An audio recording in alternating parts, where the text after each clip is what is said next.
they went after me for 4 reasons, probably.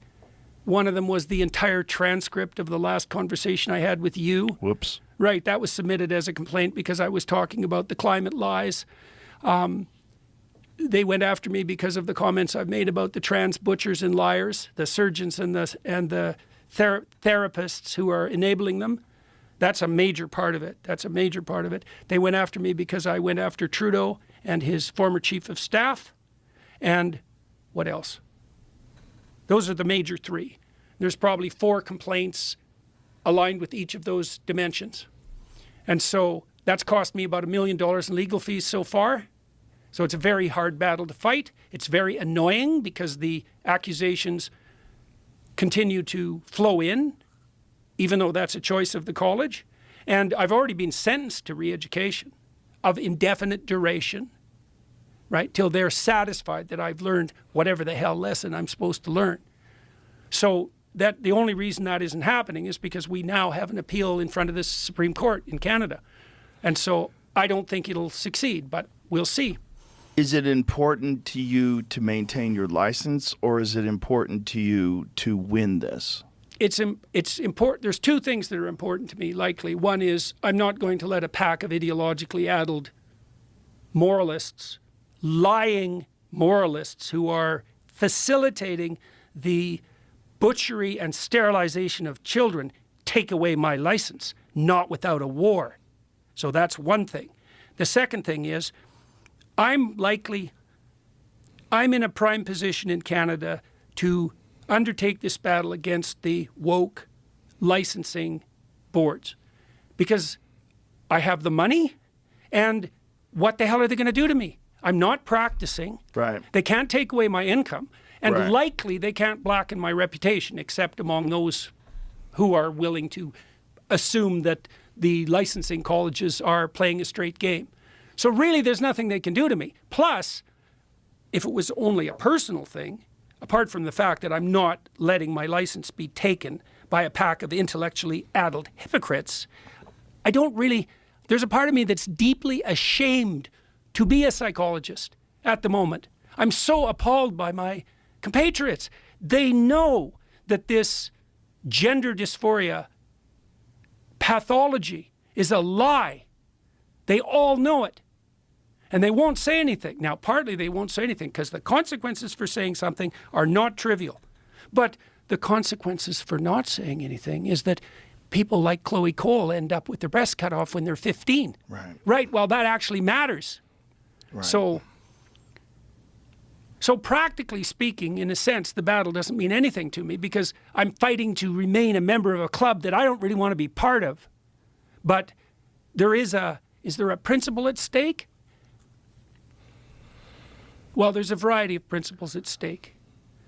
And so if I stop or lose all of the woke licensing enterprises, they'll just have their sway. All the physicians in Canada are terrified to say what they think. Anybody who's governed by a professional college, they censor themselves like mad. And it's really appalling for psychologists because all of the psychologists who are properly trained, they know that all of this is a lie, and not just a lie, a malevolent, vicious, and destructive lie. Everything about it's a lie. Musk revealed the other day that the professionals that were interacting with him in regard to his transitioning son told him that if he didn't abide by their dictates, that his son was much more likely to commit suicide. That's a lie. No one who's educated as a psychologist believes that to be true. No one. At minimum, if you're educated, what you understand is that underneath gender dysphoria is something more substantial, which is a proclivity towards depression and anxiety. If you're depressed and anxious, you have a higher risk of suicide. You have to account for that before you attribute any of the remainder to gender dysphoria as such. And everyone who's a psychologist also understands that body-focused discomfort for women at puberty is normative. Because when women who have a higher probability of being depressed and anxious do become depressed and anxious, it preferentially takes the form of bodily discomfort. That's been known forever.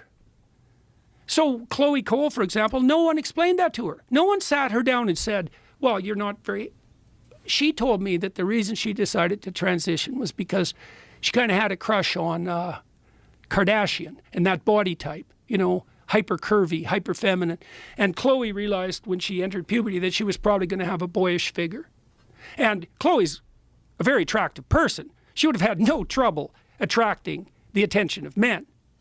But, you know, she was 11, 12, what the hell does she know? And she wasn't going to be the woman she had envisioned. She didn't really understand that, you know, there's a variety of female forms that men find attractive. That's for sure. And she certainly would have fallen into that category.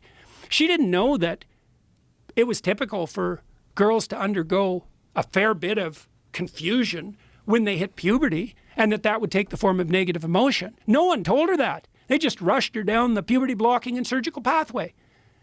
That's inexcusable. It's evil. Yeah, it is. It's the worst thing. It's the worst thing I've seen professionals do, not only in my lifetime. I've studied atrocity for 40 years. I've never seen anything worse than what's happening right now. And that includes the sorts of things that were done in the camps in Germany. At least the goddamn Nazis admitted what they did was wrong. They tried to hide it. We trumpet it as a moral virtue. We're freeing the children. It's like, no, I don't think so, mothers. I think what you're doing is sacrificing your child to the parading of your moral virtue. Oh, my son, he's so confused. He thinks he's a girl, but I still love him. That's how wonderful I am. Jesus Christ, Joe. You have no idea how dark that is. It's dark. It's unbelievably and it's dark. attached to an industry now. Yeah, that's which is for very sure. scary. There was An industry and an ideology. There was an article that was recently released where this person admitted that they said it was what was the exact phrase? That the way they described gender transition as life-saving medical care in order to get insurance for it. Yeah. Because otherwise insurance won't pay for it. So they were willing to describe it in that way to ensure that people would profit off of it, which is wild. It's terrifying. And it's so strange because I never would have believed that this could happen.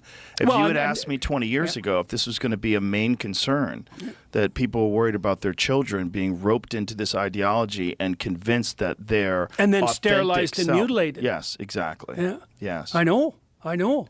Well, it's no wonder people... See, even Michael Schellenberger, who broke the WPATH files, when we talked about the role the WPATH played in establishing their own ideology-addled butchery as the standard of care for the American Medical Association, the American Psychiatric Association, the American Psychological Association, Schellenberger said that after he had listened to Abigail Schreier and I talk about this trans mutilation, he was so appalled that he literally couldn't believe it. He just shelved it. Said, there's no way this can be true. And I can understand that because the more you look into it, the worse it gets. Right. It's unbelievably bad. These surgical procedures are so brutal and so experimental that they're I'm going to say it again, they're worse than what the Mengele types did in the concentration camps in the 30s and 40s. And that's a pretty goddamn low bar.